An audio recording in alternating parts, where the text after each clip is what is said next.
I'm meteorologist Peter Chan at the National Weather Service for Alaska statewide weather on this Thursday, August 7th.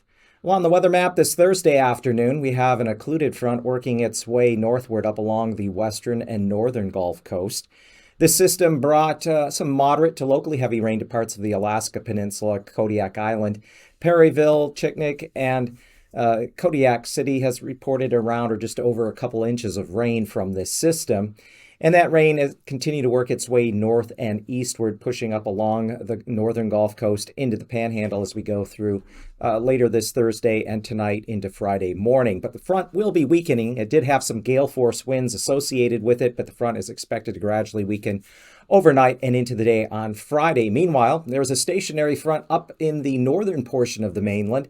And finally, a push of cooler air and some upper level energy is going to be coming down across eastern Russia and the Chukchi Sea. And this is going to push a cold front southeastward Friday into Saturday along the west side of the state.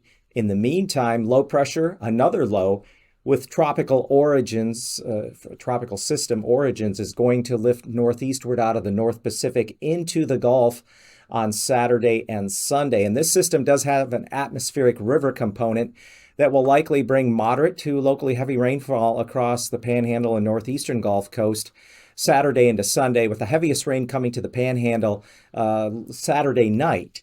And we're watching this very closely because the Mendenhall Glacier Suicide Basin continues to fill, and the potential exists for a glacial lake outburst flood event to develop at some point within the next several days, perhaps around early middle part of next week, and this heavier rainfall could speed up that process. So those of you in the Juneau area, pay close attention to the latest details regarding that potential for the outburst flood event from that glacial lake.